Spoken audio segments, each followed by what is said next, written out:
Once again अस्सलाम वालेकुम।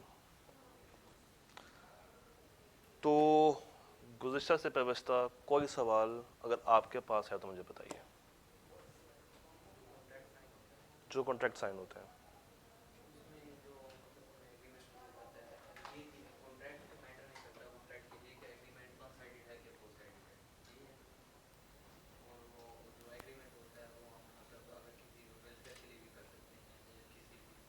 कर सकते हैं। ठीक, तो सवाल क्या था? अच्छा, हो सकता है, उसमें इशू नहीं है। आप कोई भी एग्रीमेंट किसी चैरिटी के लिए, किसी और मकसद के लिए भी कर सकते हैं। कोई और सवाल, कोई और परेशानी? इस साइड से कोई सवाल, इस साइड से कोई सवाल? इतना ओपन प्लेग्राउंड ना दें मुझे, फिर मैं सवाल पूछूंगा। मैं पूछ लेता हूँ। अगर हम लोगों ने डिफाइन करना हो प्रॉमिस को, तो हम कैसे डिफाइन करेंगे? फिरोज भाई, प्रॉमिस को डिफाइन कर दें, बगैर देखे डिवाइस को आपने डिफाइन करना। चलो, तो फिर यहाँ पर आ जाते हैं। मिस, प्रॉमिस को डिफाइन कर दें।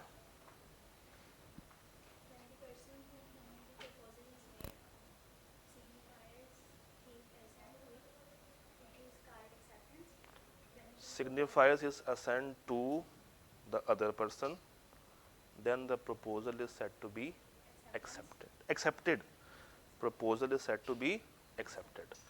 तो प्रॉमिस के अंदर कितनी पार्टीज होती हैं? दो पार्टीज होती हैं। क्या नाम होता है? एक ऑफरर और एक प्रॉमिजी। एक ऑफरर और एक प्रॉमिजी। एक का ओ से स्टार्ट हो रहा है, एक का पी से स्टार्ट हो रहा है। कल ऐसी बात तो नहीं थी। ये ऑफरर ऑफरी बोलो, या प्रॉमिजर और प्रॉमिजी बोलो। अच्छा, ये बताइए कि अगर मैं आपसे कहूं मुझे इक्वेशन बना के दें प्रॉमिस की, तो क्या बनेगी? प्रॉमिस की प्लस एक्सेप्टेंस क्या बन जाता है? प्रॉमिस। तो प्रॉमिस से अगर मुझे बनाना हो एग्रीमेंट, तो उसमें क्या ऐड कर दूं? कंसिडरेशन। और अगर मुझे बनाना हो कॉन्ट्रैक्ट, एग्रीमेंट में मैं अगर लीगल इन्फोर्सेबिलिटी का तड़का डाल दूं तो क्या बन जाएगा? कॉन्ट्रैक्ट बन जाएगा। अच्छा, मैं एक जुमला बोलूंगा, मुझे आप लोगों ने बताना है ये मैं ठीक बोल रहा हूँ या नहीं। हर एग्रीमेंट एक कॉन्ट्रैक्ट होता है? नहीं, पक्की बात है? एक और बोल रहा हूँ, हर कॉन्ट्रैक्ट एक एग्रीमेंट होता है। बस, अगर आपको ये डिफरेंस समझ आ गया, इट मीन्स कि कल का लेक्चर आपको समझ आ गया। आगे चलते हैं। आज ऑफर के बारे में बात करते हैं। ऑफर किसे कहेंगे? क्या होती है ऑफर? अभी छोटे सामने का लिखा हुआ है, सामने आओ, स्टेज पे आओ।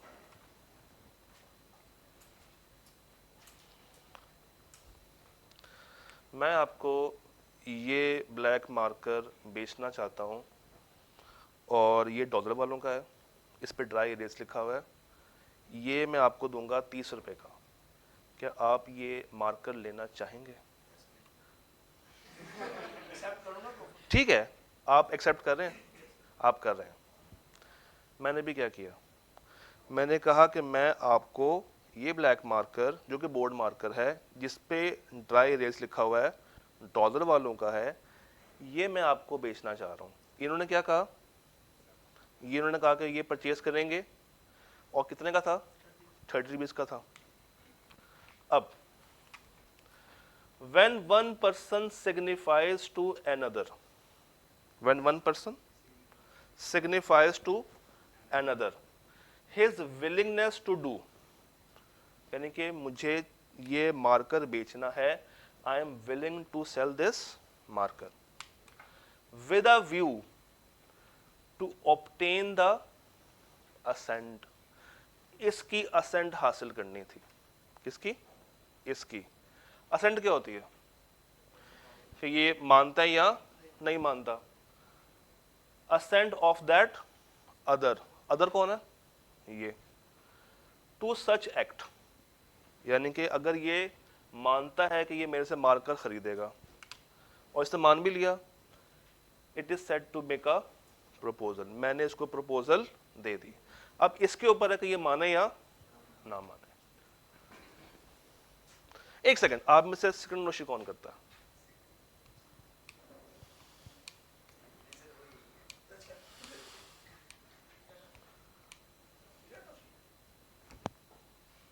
कभी तो ऐसे नहीं हो सकता, ट्राई कर लेते हैं, आ जाओ।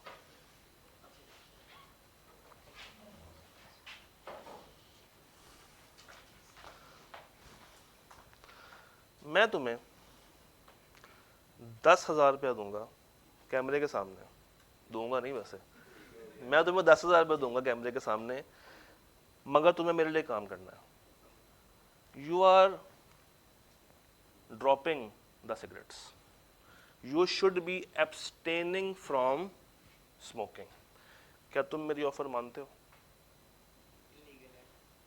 इलीगल है, सिगरेट पीना इटसेल्फ इलीगल है। तो जो मैं तुमसे कह रहा हूं ये बात तो सही है। हाँ, तो ये एथिकल है पीना? नहीं नहीं नहीं नहीं, सिगरेट पीना एथिकल है, सिगरेट पीना एथिकल है। मैं तुम्हें रोक रहा हूं, मैं तुम्हें रोक रहा हूं कि तुमने सिगरेट नहीं पीना। I am abstaining you from smoking, जिसके लिए मैं इसको एक कंसिडरेशन पे कर रहा हूं। तो समझाना ये चाह रहा हूं कि offer can be to do something and it can be to abstain from doing something.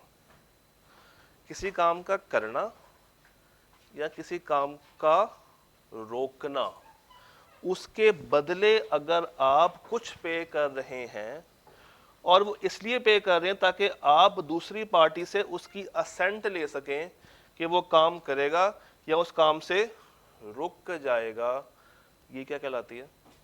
Offer. तो ऑफर कैन बी, आसान अल्फाज में, offer can be to do something और नॉट टू डू समथिंग। एक और मिसाल ले लेते हैं। मैं सिक्योरिटी गार्ड से कहूं कि हम तुम्हें 50,000 रुपये देंगे महीने का, तुमने एक काम करना है, you are abstained from sleeping. Allow है, उसका काम यही है। तो मैं उसको पैसे क्यों दे रहा हूं, ऑफर क्यों दे रहा हूं? ताकि वो सोए ना। इसी तरह कॉलेजेस टीचर से कभी कभी कहते हैं कि सर बेशक ये बैच आप हमारे पास ना पढ़ाएं, ये सेशन हमारे पास ना पढ़ाएं, मगर आपने दूसरे कॉलेज नहीं जाना, इसके लिए भी हम आपको पैसे देने को तैयार हैं। तो बेसिकली उस टीचर को पैसे क्यों मिल रहे हैं? Because he is being abstained from going into another college. तो offer can be to do something and it can be to abstain from doing something। और हमने क्या हासिल करनी है उसकी? assent। assent of what? of that act या उसकी abstinence। डेफिनेशन एक दफा जल्दी से पढ़ लें।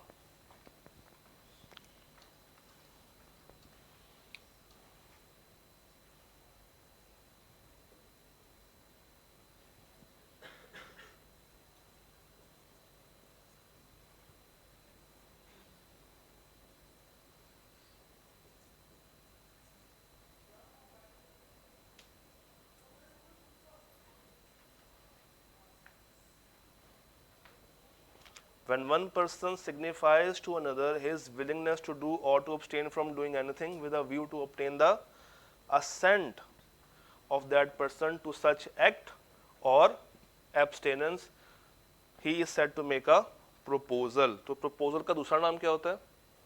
ऑफर। यहां तक क्लियर है? हम लोगों ने कल कहा था कि एक कॉन्ट्रैक्ट बनाने के लिए हमें 7 इंग्रेडिएंट्स चाहिए। तो 7 के नाम बता सकते हैं? पहला क्या था? ऑफर। उसके बाद क्या था? उसके बाद क्या था? कंसिडरेशन। उसके बाद क्या था? Free will. उसके बाद क्या था? कॉम्पिटेंसी। उसके बाद क्या था? कि वो एक्सप्रेसली वॉइड ना हो और एक लीगल या वैलिड ऑब्जेक्ट होना चाहिए। तो ये हैं वो 7 इंग्रेडिएंट्स जिन्होंने मिल के एक वैलिड कॉन्ट्रैक्ट बनाना है। हर इंग्रेडिएंट अपने अंदर भी मुख्तलिफ इंग्रेडिएंट से मिलके बना है। जैसे ये ऑफर है ना, अब ये ऑफर कब वैलिड ऑफर बनेगी? ये ऑफर कब वैलिड ऑफर बनेगी? लॉ कहता है कि इसके भी कोई 5 के करीब इंग्रेडिएंट्स हैं। एक ऑफर मेरी कब वैलिड ऑफर बनेगी? पहली चीज, offer can not make offer to himself. क्या मतलब इसका? ऑफरर अपने आप को ऑफर नहीं कर सकता। कल हम लोगों ने एक बात देखी थी, मिनिमम कितनी पार्टीज होनी चाहिए? 2। इसका मतलब है किसी भी कॉन्ट्रैक्ट को डेवलप करने के लिए मुझे मिनिमम 2 लोग चाहिए, एक मुझे ऑफरर चाहिए और एक मुझे ऑफरी चाहिए। तो अगर मैं शीशे के सामने आऊं और कहूं कि हाँ मैं अपने आप को ये मारकर बेचूंगा, तो लोग समझेंगे पागल हो गया। एक पैसे मैं जेब से निकाल के जेब में डाल लूं, पागलपन है। तो offerer can not make offer to himself. इसका मतलब यह है कि there should be an offeree, there should be another party with the name offeree. दूसरी शर्त, offer should be certain and definite. अभी मैंने सभी को कहा था कि मैं तुम्हें ये बोर्ड मारकर बेचूंगा जिस पे क्या लिखा है? Dry erase. जिस पे लिखा है कि किसका है? डॉलर का। और कितने का है? मैंने 4-5 निशानियां डाली हैं, मैंने उसको ठोस बनाने की कोशिश की है, उसको सर्टन बनाया कि भाई ये वाला मार्कर है, ये वाला नहीं है। कौन सा है? ये वाला मार्कर है। तो जब भी आपने किसी बंदे को ऑफर करनी है तो वो ऑफर ऐसी होनी चाहिए कि वो सारी खसूसियात दूसरे बंदे तक कम्युनिकेट हो जाएं, जिससे दूसरी पार्टी इस पोजीशन में आए कि वो ठीक फैसला कर सके कि क्या उसने उसको एक्सेप्ट करना है या उसको रिजेक्ट करना। तो it should be certain and definite. एक और मिसाल ले लेते हैं। मैं आपसे कहूं कि मुझे पीले रंग के फल ला के दो, तो क्या ये सर्टन बात की है मैंने? क्यों सर्टन बात क्यों नहीं है? कोई भी हो सकता है। It can B banana, it can B mango, it can B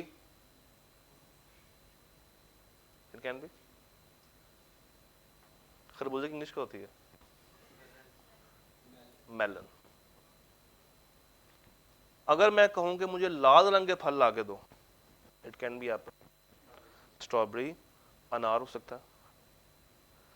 तो ये सर्टन और डेफिनेट नहीं है। इसी तरह मैं तुम्हें मारकर बेचूंगा, प्राइस क्या होगी पता नहीं। क्या मैंने ठोस बात की है? नहीं, मैंने प्राइस को सर्टन या डेफिनेट नहीं किया। मैं तुम्हें कोई सा भी मारकर बेच दूंगा, इज इट सर्टन? नो।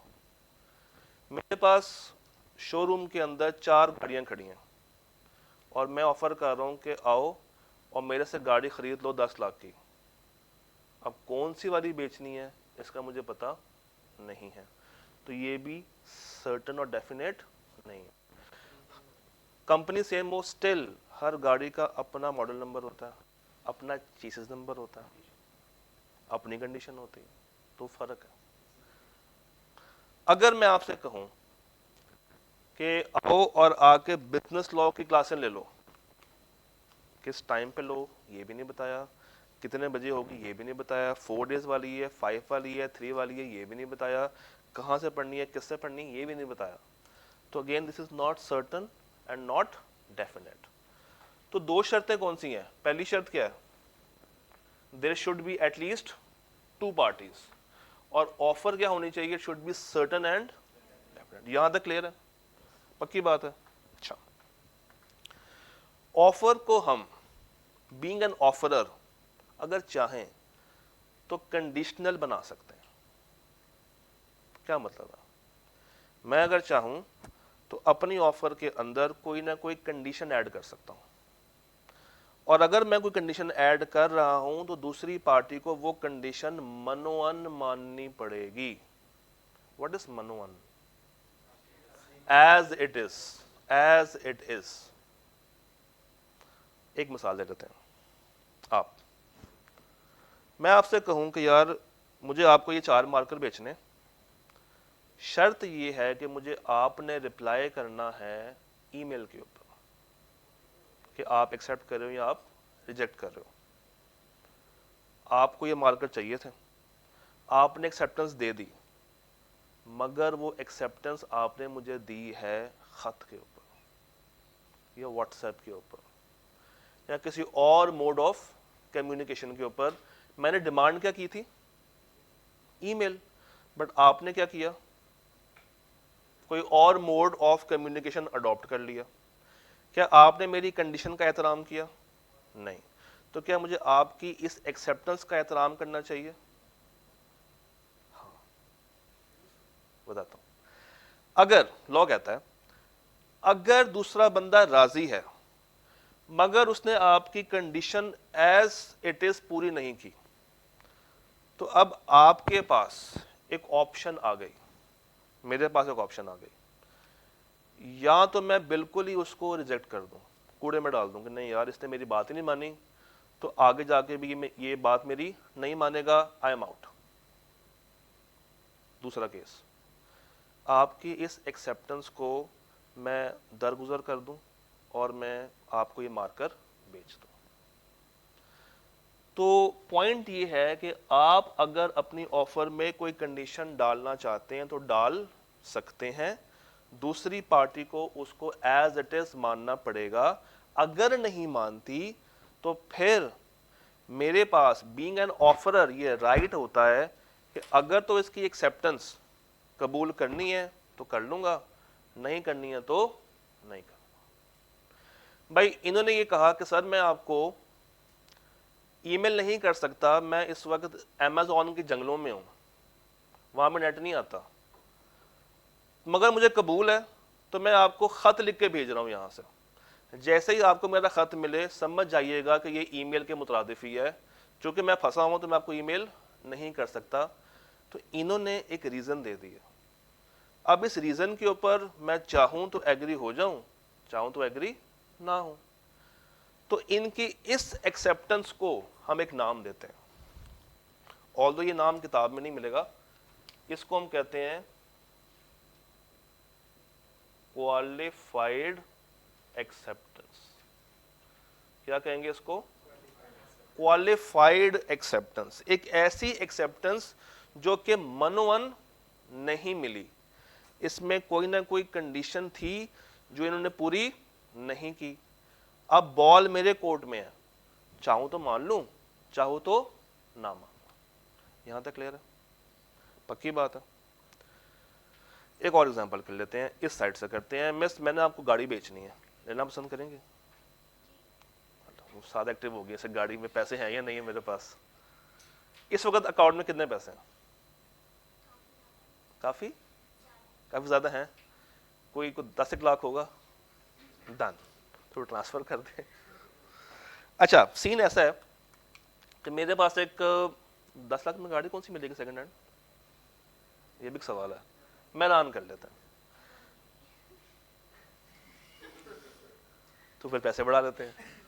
कोई 50 लाख है तो गाड़ी कौन सी आएगी? सिटी आ जाएगी। मॉडल बताएं, सर्टन बनाए ना उसको।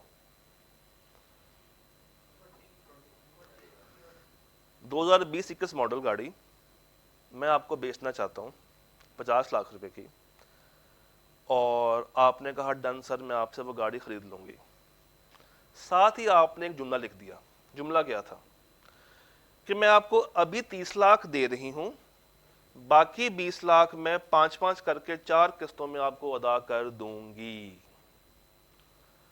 जरा ये बताइए, क्या ये वैलिड एक्सेप्टेंस है या नहीं है? क्या मैंने गाड़ी किस्तों में बेचने का कहा था? नहीं। नॉर्मल अगर कोई बंदा चीज बेचने जाए तो अज्यूम क्या किया जाता है कि वो सारी पेमेंट वन गो में होगी, किस्तों में नहीं होगी। तो अगर इन्होंने अपनी तरफ से ही किस्तें ऐड कर दी तो मेरे पास कौन सी एक्सेप्टेंस आई? क्वालिफाइड एक्सेप्टेंस आई। चाहूं तो एग्री कर लूं, चाहूं तो कहूं बीबी तू रहने दे, तेरे बस की गल नहीं है। समझ आई यहां तक? ओके। मगर एक चीज और, अगर आपने कोई स्पेशल टर्म रखनी है ना, तो ये नहीं है कि आप बस अपने दिमाग में रख लें, उसको वो स्पेसिफिकली कम्युनिकेट भी करनी है। उसको बताना है कि भाई ये शर्त मैंने रखी हुई है, उस ऑफर में उस शर्त को वाजिया करके भेजना है, उस ऑफर में उस शर्त को वाजिया करके देना है कि भाई ये मैं शर्त रख रहा हूं, ताकि उस तक वो शर्त भी कम्युनिकेट हो जाए। डन। चौथी शर्त, कम्युनिकेशन। कुछ समझ आया? नहीं? कुछ समझ आया? नहीं, मैं कुछ बोलने की कोशिश कर रहा हूं। मैं आपको ये क्लास पढ़ाऊंगा, समझ आया? मैं आपको ये गाड़ी बेचना चाहता हूं। तो मैं आवाज आ रही है? वो वहां पे आवाज आ रही है ना? ठीक है। मैं आपको ये गाड़ी बेचना चाहता हूं, क्या आप मेरे से ये गाड़ी 50 लाख की लेंगे? नहीं पहुंची।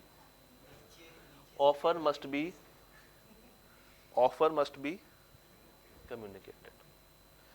मैं इतना आस्था अगर बोल रहा हूं कि आप तक आवाज ही नहीं जा रही है, इसका मतलब है कि मेरे ऑफरी तक वो चीज कम्युनिकेट ही नहीं हुई है।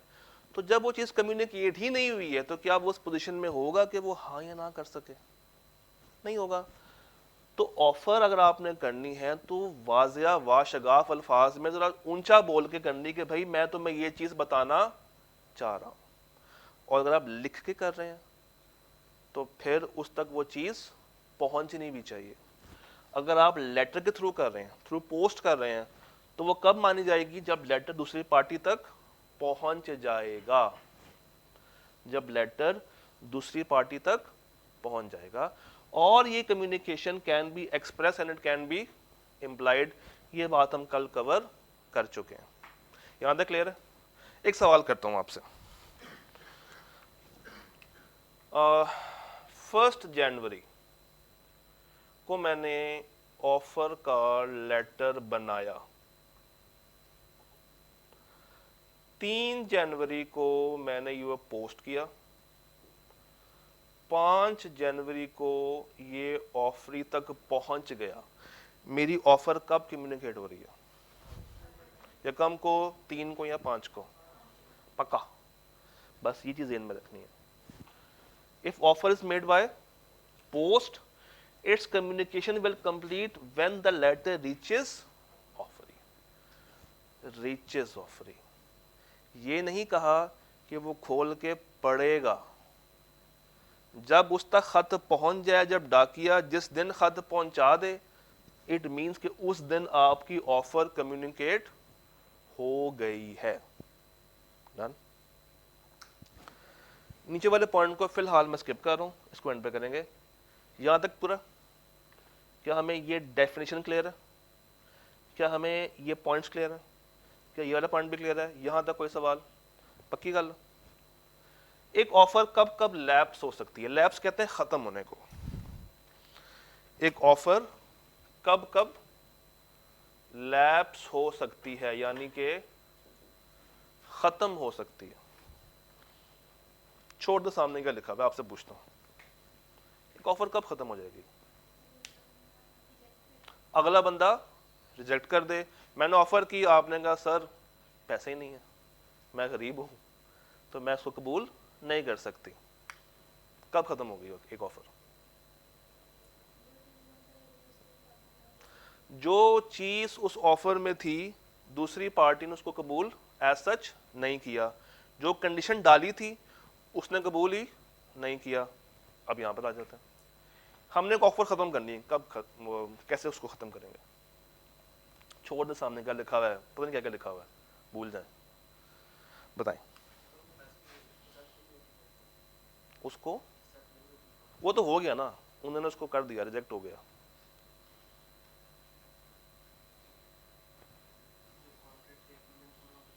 जब कॉन्ट्रैक्ट एग्रीमेंट पूरा हो जाए, इसी बात से एक पॉइंट निकालता हूं। मिस ने कहा था कि एक बंदे ने ऑफर की और उसने क्या कर दिया, रिजेक्ट कर दिया, खत्म हो गई। अगर वो बंदा एक्सेप्ट कर ले तो क्या ऑफर रहेगी? एक्सेप्टेंस हो गई है ना, तो ऑफर प्लस एक्सेप्टेंस क्या बन जाएगा, प्रॉमिस बन जाएगा। तो एक्सेप्ट करने से भी खत्म, रिजेक्ट करने से भी खत्म। और अगर कोई कंडीशन ऐड की है और वो कंडीशन मनोवन नहीं मानी गई, तो याद है वो ऑफर अगर मैं चाहूं तो खत्म कर सकता हूं। आगे चलते हैं, कोई और पॉइंट अगर जहन में आ रहा हो।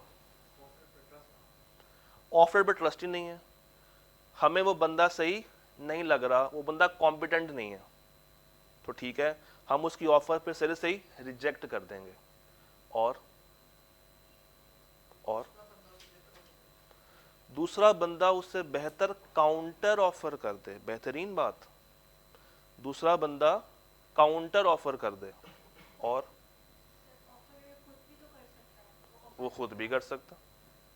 अगर ऑफरर चाहे तो उसकी एक्सेप्टेंस से पहले पहले वो अपना रेवोकेशन कर देगा, भाई अभी तक ये खत तुम तक नहीं पहुंचा मगर मैं उसको खत्म कर रहा हूं। और डेथ हो जाए, आपने फटाफट से देख के बता दिया, डेथ हो जाए, ठीक है, अच्छा पॉइंट है। आइए देखते हैं किताब क्या कहती है। किताब ने कहा ये कुछ बातें। Number 1, revocation of offer before acceptance by the offeree. क्या मतलब इस लाइन का, कि आप रिवोक कर सकते हैं मगर एक्सेप्टेंस से पहले पहले, क्योंकि once accepted it becomes promise, और उसके बाद अगर एक्सेप्टेंस हो भी गई तो जो मेरी इनिशियल ऑफर थी वो ऑटोमेटिकली खत्म हो जाएगी, लैप्स कर जाएगी। दूसरी चीज, नॉन एक्सेप्टेंस या express rejection by the offeree, reject कर दिया, माना ही नहीं, जिससे आपने कहा कि सर मैं मानने को तैयार नहीं हूं, तो कहानी खत्म हो गई। और पॉइंट 4 क्या है, non fulfilment of condition precedent to the offer. ये वही बात आ गई है क्वालिफाइड एक्सेप्टेंस वाली। ये और ये क्लियर है, यानी कि पर्पल, डार्क ब्लू शायद कहेंगे इसको, क्या कहेंगे, एंड ऑरेंज क्लियर है। ओके, जरा लाइट ब्लू पे आते हैं, क्या लिखा हुआ है इसको समझते हैं। कभी रिक्शा कराया, क्या कभी रिक्शा वाले के साथ नेगोशिएशन की है? डेफिनेटली की होगी, खवातीन है तो वो कहां बाज रहती है नेगोशिएशन से। तो क्या होता है, भैया मुझे अनारकली जाना है, 200 रुपया दूंगी, चलोगे? बाजी गैस बहुत महंगी हो गई है, मैं बहुत गरीब आदमी हूं, मैं नहीं जा सकता, मैं 300 रुपये से कम नहीं लूंगा।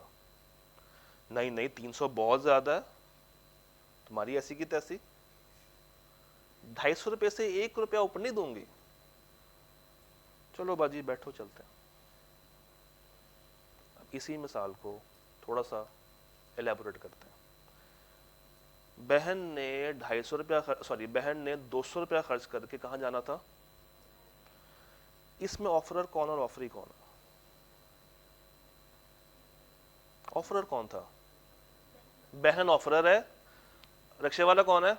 ऑफरी। और ऑफर क्या है?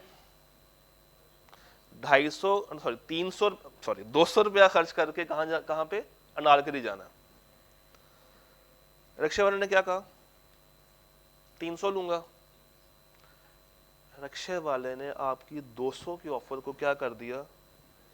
काउंटर कर दिया। एक ऑप्शन है कि वो कहे मुझे जाना ही नहीं है, तो वो क्या है?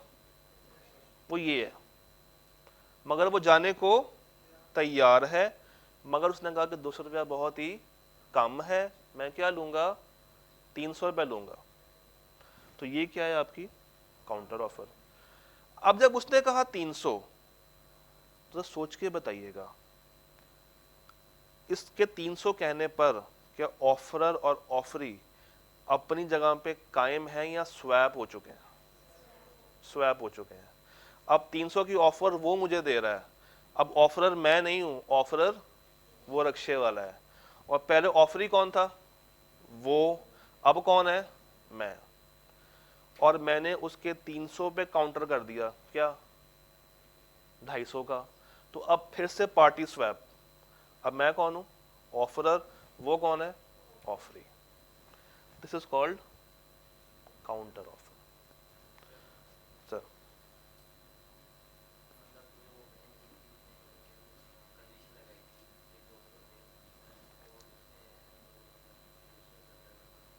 ऊंची बोला, बोल ले, तू रक्षा वाला तो नहीं, अच्छा ऊंची बोल।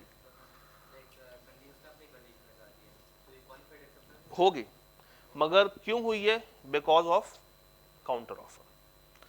अच्छा, अब इससे होता क्या है, जो मेरी ओरिजिनल ऑफर थी वो कौन सी थी, फिरोज भाई, ओरिजिनल ऑफर मेरी कौन सी थी, 200 की थी, क्या वो ऑफर अब कायम है, अब जो भी होगा 200 से ऊपर ही होगा।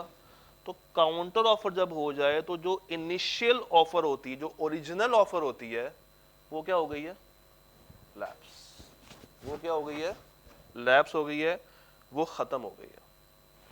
तो क्या ये पॉइंट समझ आया, पक्की बात है, ओके। आप रक्षे वालों या बहन जी हो, पर ये मुझे क्लियर कर देना। अच्छा, ये नहीं कहा कि मैं भाई जी बनने को तैयार हूँ, रक्षे वाला बन गया है, गुरबत ही बहुत है पाकिस्तान में। हाँ जी,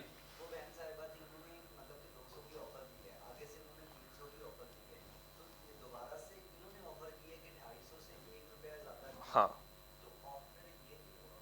देखो पहले 200 इन्होंने कहा, ये ऑफरर है, वो ऑफरी।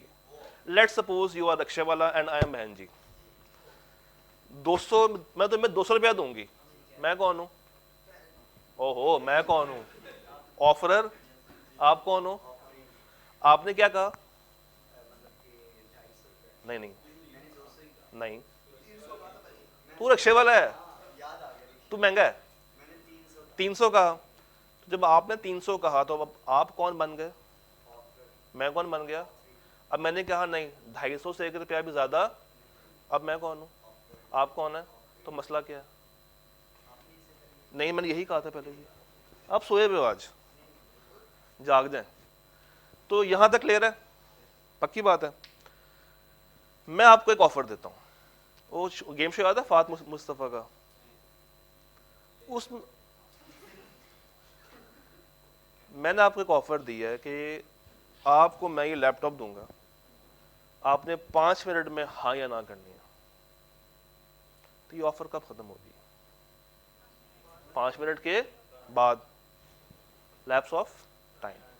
तो अगर एक ऑफर में टाइम्स को मैंने स्पेसिफाई कर दिया है और अगर वो टाइम गुजर जाए तो वो ऑफर भी लैप्स हो जाएगी, खत्म हो जाएगी। एक कॉलेज ने अपना ब्रोशर बनाया, उस पर लिखा था कि हम हर आने वाले बच्चे को 25% डिस्काउंट देंगे।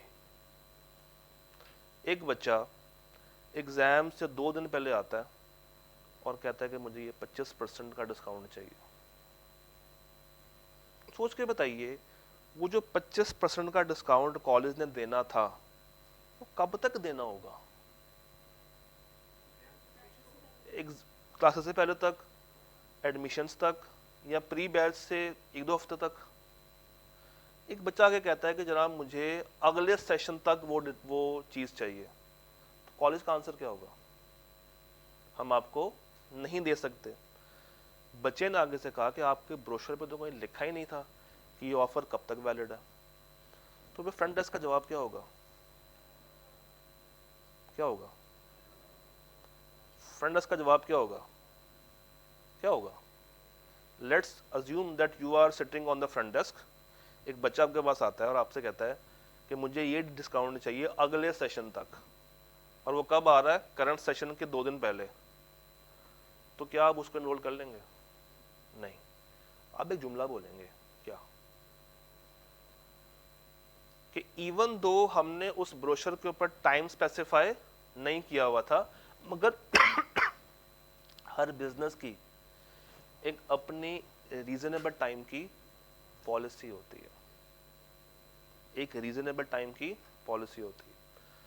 जिस तरह अभी आप पढ़ेंगे घर जाके शायद 10 मिनट, 15 मिनट, मैक्सिमम 1 घंटा, वो आजकल क्या है, रीजनेबल है। मगर जब एग्जाम्स करीब होंगे तो क्या तब भी 15 मिनट, 20 मिनट, 1 घंटा पढ़ेंगे? नहीं, उस वक्त आप पढ़े होंगे 4 घंटे, 5 घंटे, 10 मिनट, वो डिपेंड करता है कि पढ़ना क्या है। तो उस वक्त टाइम की रीजनेबलनेस चेंज हो गई, मौजूदा टाइम की रीजनेबलनेस चेंज है। तो ये जजमेंट है, ये वेरी करेगा बिजनेस टू बिजनेस, तो इसके ऊपर आप कोई बहस नहीं ले सकते। तो रूल क्या है, अगर तो टाइम स्पेसिफाई किया हुआ है उस ऑफर के अंदर और वो टाइम गुजर गया तो ऑफर क्या हो गई, लैप्स, खत्म, निश्ता खत्म, टाटा बाय बाय। और अगर कोई टाइम स्पेसिफाई नहीं है तो फिर हम क्या देखेंगे, रीजनेबल टाइम। और अगर तो हमें सवाल बता रहा है कुछ उस टाइम के बारे में तो ओके, और अगर सवाल भी क्या है, खामोश है, फिर हम एक सियासी जुमला डालेंगे क्या, कि अगर तो वो रीजनेबल टाइम गुजर गया तो वो ऑफर भी क्या हो गई, खत्म। और अगर हमें लगता है कि वो रीजनेबल टाइम अभी मौजूद है तो वो ऑफर हमारी खत्म नहीं हुई। क्योंकि ये क्या है, जजमेंट है। ये वर्ड अपने अंदर बहुत अनरीजनेबल है, क्योंकि आप इसको किसी भी तरह से डिफाइन कर सकते हैं। यहां तक ओके, पक्की बात है।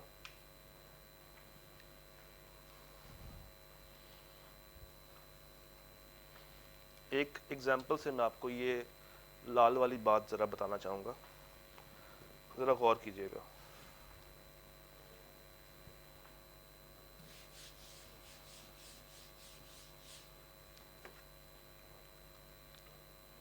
आप में से मरना कौन पसंद करेगा? शाबाश, नाम बता दीजिएगा, नाम बताएं, नाम बताएं। चले इनिशियल बता दें। हाँ, और जल्दी। आमना ने वफात आमना। और यहां से गाड़ी परचेज कौन करने वाला धोखे से? एक धोखेबाज चाहिए मुझे। फिरोज भाई धोखेबाज हैं आप? डन। आमना और फिरोज। आमना ने 15 तारीख को कहा फिरोज से कि मुझे अपनी गाड़ी बेचनी है 3 मिलियन की। कितने की बेचनी है? 3 मिलियन की गाड़ी बेचनी है। फिरोज ने अपना अकाउंट चेक किया, पैसे थे, उसने कहा डन, उसने कहा डन। तो ये क्या हो गया, ऑफर हुई, डन, सिंपल केस। ठीक है, थोड़ा सा ट्विस्ट डालते हैं। 15 को, सुने, 15 को ऑफर गई है, 15 को क्या गई है, ऑफर गई है, अभी एक्सेप्ट नहीं हुआ। 15 को ऑफर गई और 18 को डेथ हो गई। 18 को क्या हो गई, डेथ हो गई। माजरत के साथ मैंने आपको वाकई में मार दिया। ये भाई सुने, ये भाई यहां से निकलते हैं 2 एरोज। अगर तो इस फिरोज भाई को पहले से पता था कि इनकी डेथ 18 को हो गई है और ये 20 तारीख को एक्सेप्टेंस दे दें, ये जानते हुए कि जिसने ऑफर की थी अब उसकी जिंदगी मौजूद नहीं है, उसकी क्या हो गई है, डेथ हो गई है। इनको पता था, केस है ही नोज। तो लॉ कहता है कि जैसे ही ऑफरर की डेथ हुई थी और तुम्हें पता चल गया था एक्सेप्टेंस से पहले, वो कब हो रही है, 20 को, ऑफर कब हुई थी, 15 को, डेथ कब हो रही है, 18 को। 20 से पहले पहले अगर तुम्हें पता चल गया था कि ऑफरर की जिंदगी अब मौजूद नहीं है और तुमने कबूल कर ली, तो हम इस एक्सेप्टेंस को नहीं मानते। हमारे नज़दीक ये ऑफर उसी वक्त लैप्स कर गई जब उसकी डेथ हुई और तुम्हें पता चल गया। ये दो कंडीशंस पूरी होनी चाहिए, डेथ भी हो गई और इस भाई को पता भी चल गया। और अगर इसको नहीं पता चला, ये वही अमेज़न के जंगलों में इग्नोरेंस था और 20 को इसने अपनी acceptance they the, ignoring the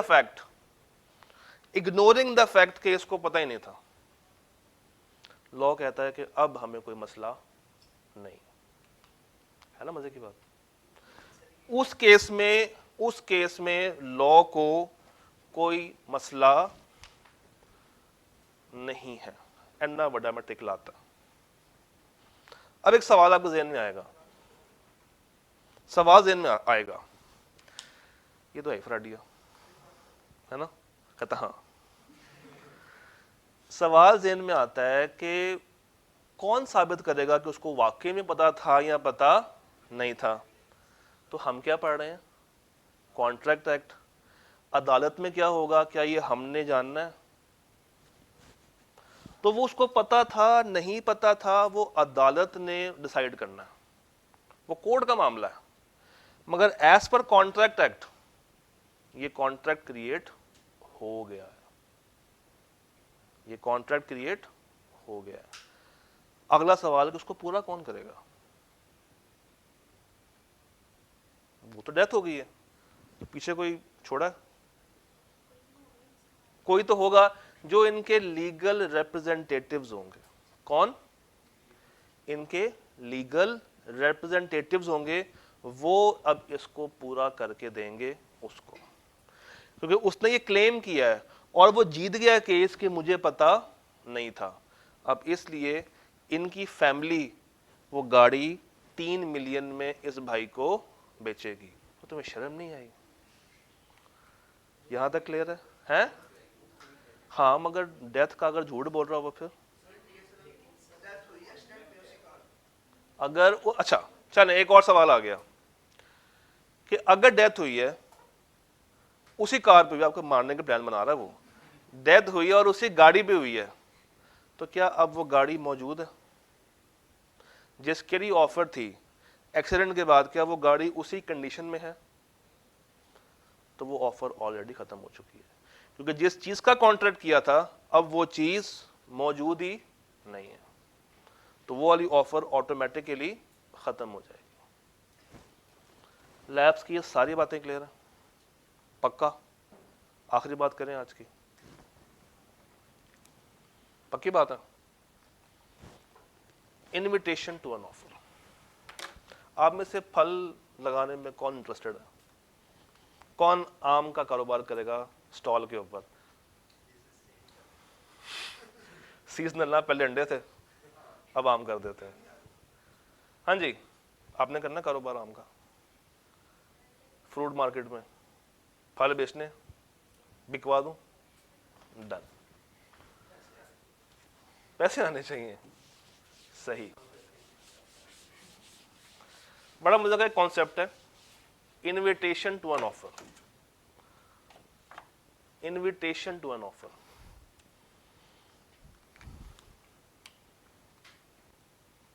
कोई ऐसा ही होता है स्टॉल, ऐसा ही होता है ना?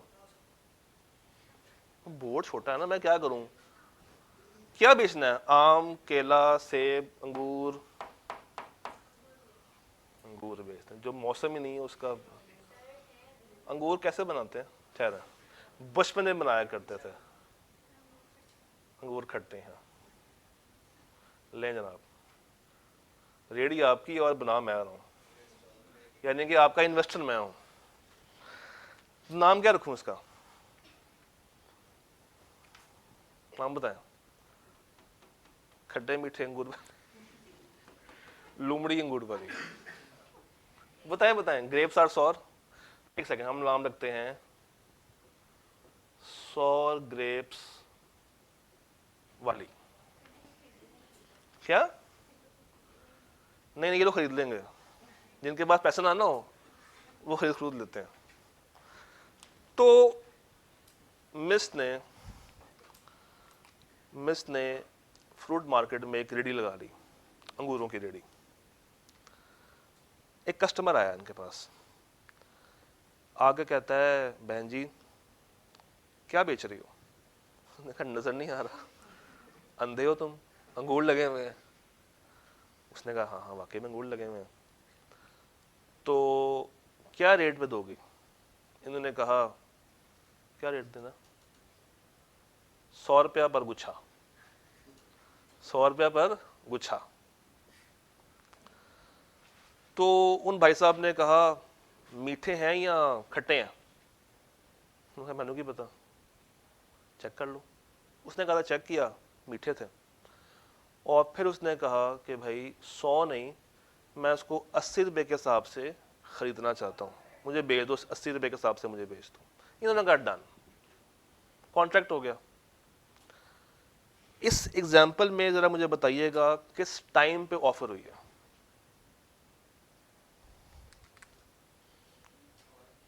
किस टाइम पे ऑफर हुई थी? ऑफर मैंने किस टाइम पे की है अंगूर खरीदने की? जब 80 की बात हुई थी। उससे पहले क्या हुआ? नेगोशिएशन हुई, इंफॉर्मेशन हुई, कितने के दिए हैं, कहाँ से लाई हो, मीठे हैं या खट्टे हैं, किस मुल्क के हैं, कौन से बाग के हैं। उससे पहले क्या था? इंफॉर्मेशन, काउंसलिंग हो रही थी। नहीं काउंटर नहीं हुआ, इंफॉर्मेशन चल रही थी। जो इंफॉर्मेशन की एक्सचेंज है वो है इनविटेशन टू एन ऑफर। और ऑफर कब आई? जब उस बंदे ने कहा 80 रुपये में दे दूंगा, मुझे 80 रुपये के हिसाब से दे दो। वो ऑफर थी उस बंदे की तरफ से। और इन्होंने इंफॉर्मेशन जब एक्सचेंज कर रही थी तो इन्होंने क्या क्या बताया कि मैं कहाँ से लाई हूँ, मीठे हैं या खट्टे हैं, और किस रेट के ऊपर मैं आपको ये अवेलेबल कर दूंगी। तो पहली ऑफर कब आई? जब उस खरीदार ने कहा कि मैं 80 रुपये दे के इसको बाय करना चाहता हूँ। और उससे पहले जो हो रहा था that was exchange of information. वो दोनों पार्टीज आपस में इंटेंशंस बना रही थी बाइंग एंड सेलिंग के, कि खरीदना है या नहीं खरीदना। वो कस्टमर जा भी सकता था मगर वो वहां पे रुका रहा कि शायद ये मुझे सस्ता करके बेच देंगे। अब पढ़ते हैं मगर उल्टा। Intentions are not considered offers. Purpose of such invitation is to circulate information of his readiness to do transactions. Or intention is to invite other with a view to enter into an agreement. ये example यहाँ तक clear है? इसी को मैं थोड़ा सा enhance करता हूँ। आ रहा हूँ। ये रेडी थी, इस पे अंगूर लगे हुए हैं। ये कस्टमर आता है और आके कहता है कि ये अंगूर मुझे आपसे खरीदने हैं। अगर तो इन्होंने कोई प्राइस टैग नहीं लगाया हुआ, सुने मेरी बात, जो आप बात कर रहे हो काउंटर वाली, अगर इन्होंने कोई प्राइस टैग नहीं लगाया हुआ तो वह कस्टमर जाके प्राइस पूछेगा। इट मीन्स कि वो इंफॉर्मेशन ले रहा है कि ये कितने के हैं। जब तक ये उसको प्राइस नहीं बताएंगी वो ऑफर ना तो सर्टन बन सकती है ना डेफिनेट बन सकती है। इन्होंने कहा व्हाट, 100 रुपया, केस 1। उसने कहा 100 रुपया, डन। 100 रुपया जेब से निकाल के दे दिया, तो कोई काउंटर हुआ ही नहीं, जो मांगा वो दे दिया। मगर ऑफर किसने की, इन्होंने या मैंने की। उन्होंने जो 100 रुपया बताया था दैट वाज इंफॉर्मेशन।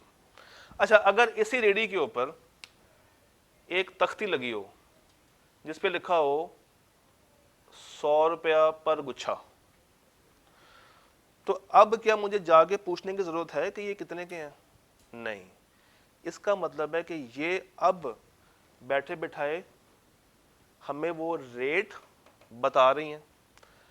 अब पॉइंट कहां पे आता है, पॉइंट कहां पे आता है? पॉइंट ये है, क्या ये अमाउंट नेगोशिएबल है या नेगोशिएबल नहीं है? अगर तो फिक्स प्राइस है, इट मींस के बार्गेनिंग नहीं हो सकती, कोई काउंटर नहीं हो सकता। बेच क्या रही हैं? अंगूर कितने के बेच रही हैं? ये तख्ती ये शो कर रही है कि ये ऑफर कर रही हैं कि आओ और आके 100 रुपए के हिसाब से मेरे से अंगूर बाय कर लो। तो अगर तख्ती लगी है और वो नेगोशिएबल नहीं है, कोई बारगेन उसके ऊपर नहीं हो सकती, अब ये ऑफर है, अब ये इनविटेशन टू एन ऑफर नहीं है। और अगर लिखा हो कि 100 रुपया बारगेनेबल या डिस्काउंट्स अवेलेबल, तो उस केस में ये क्या बन जाएगी?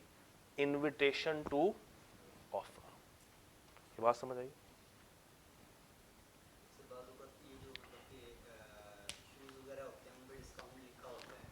तो जब कस्टमर जाता है, जब कस्टमर गया उस शॉप में गया, लेट्स से आप लोग स्टाइलो जाती स्टाइलो के ऊपर रैक्स के अंदर या बाटा के अंदर रैक्स के अंदर शूज लगे होते हैं और उन शूज के ऊपर एक प्राइस टैग भी लगा होता है।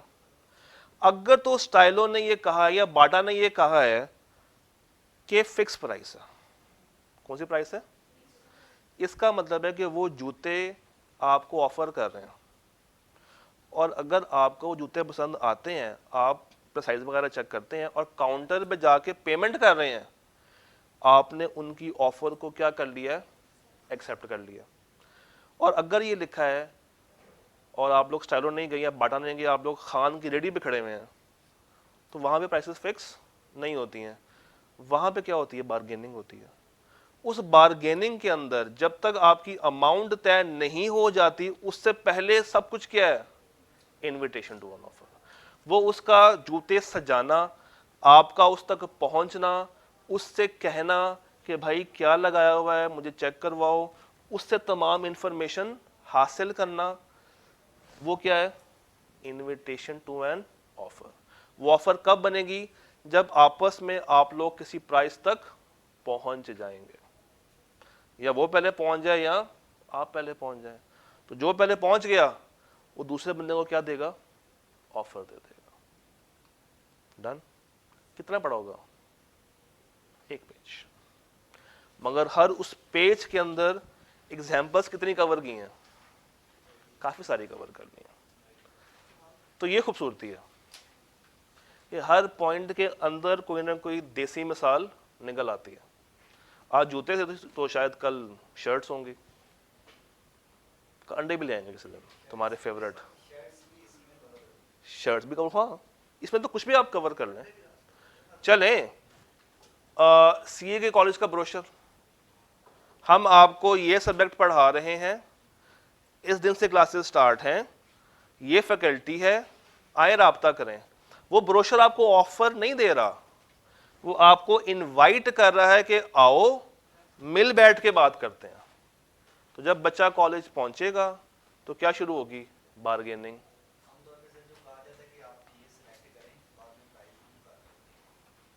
इनविटेशन नहीं है, मगर जब तक प्राइस तय नहीं होती वो कभी भी एक कंप्लीट ऑफर नहीं होगी। क्यों? It has to be certain and definite. हाँ, इसके बाद काउंटर हो सकता है, इसके बाद हो सकता है। तो क्या ये यहां तक सारी बातें क्लियर है? अब याद क्या करना है? ये डेफिनेशन, ये एसेंशियल्स और ये लैब्स।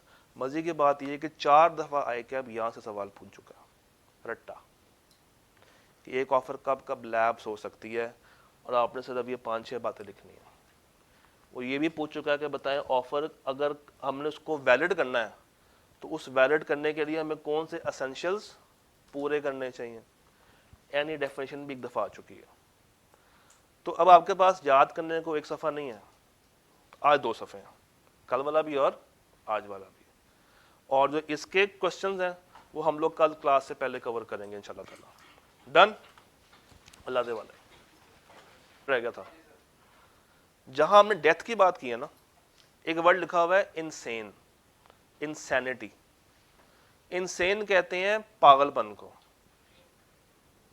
इनसेन कहते हैं पागलपन को। तो या डेथ हो जाए या ऑफरर इनसेन हो जाए, उसको उसका जो उसका माइंड है वो अनसाउंड हो जाए, पागलपन के दौरे पड़ने शुरू हो जाए। तो दोनों केसेस के अंदर वो वाला रूल कहाँ गया, मिट चुका है, वो रूल अप्लाई होगा। पता था या पता नहीं था, पता था और कबूल कर रहा है तो खराब बात है, और अगर पता नहीं था फिर कबूल कर रहा तो उसमें कोई मसले वाली बात नहीं है। अल्लाह